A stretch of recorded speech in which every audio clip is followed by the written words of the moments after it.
Cuauhtemoc.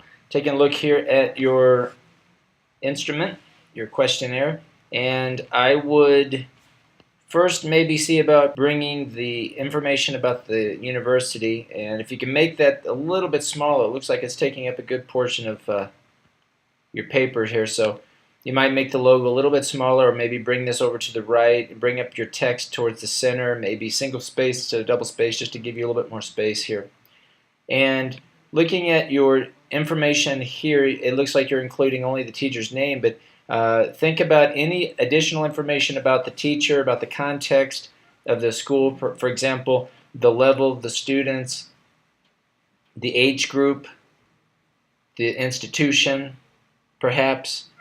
If you want to know any information about the teacher's educational level, how long they've been at a particular institution, any information about the teacher that you think is relevant, feel free to include that here in the heading at the top. So imagine them filling this out as they're completing this. And if you're distributing this questionnaire to a lot of different teachers, they may come from different schools, and so you may need that additional information to consider. Thinking about in terms of logistics, if you're choosing, for example, only teachers from a certain school. But again, think about all the information that would be helpful in helping you choose which teacher or teachers will participate in your study, and also that what information will you need later to analyze based on your research questions. So I would think that you would need a little bit more information here, depending on your research questions and depending on the specifics of your research. Now, in your introduction, which is what I call this information that you have here, I would begin by introducing yourself, include your name. I would restate that you're from this institution, that you're doing your research, and talk about, very briefly the purpose of your research in one sentence. And then I would conclude with a sentence that asks the respondent to answer the following questions to the best of their ability or as completely as possible, and then that would lead into your questions that you have here. Now, you have, just at a glance, and I haven't looked at each question yet, just looking at the first glance here, and it looks like you have quite a few questions with a little space. Let's look at a few of these questions. How long have you been teaching English? How many students do you have? How often do you work with reading? So look at these questions. I think some of these questions you might include here at the top. So for example, how long have you been teaching basic education? You might include that up here at the top. Years of experience, or years of teaching at this institution. To distinguish kind of what I would refer to as independent variables, even though you're doing a quantitative research, but just information that is pertaining to the teacher or context. I would divide that and leave it up here. I think you would save some space here in your questionnaire. The same way with question number 2, you might have students and students this semester, a number of students this semester, and then you would just need a small space for that.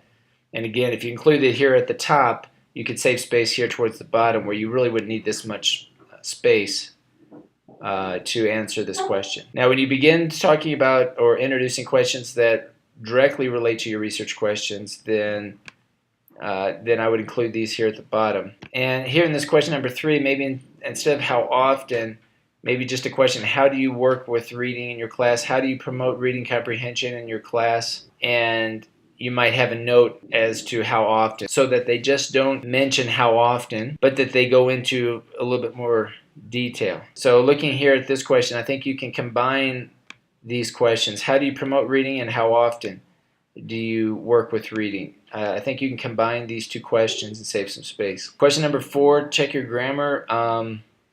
And what are other facilities? I'm not exactly sure what you're referring to here, so maybe choose a different word here. So I'm not sure if you're asking, where do students practice reading outside, or how do students practice reading outside the classroom?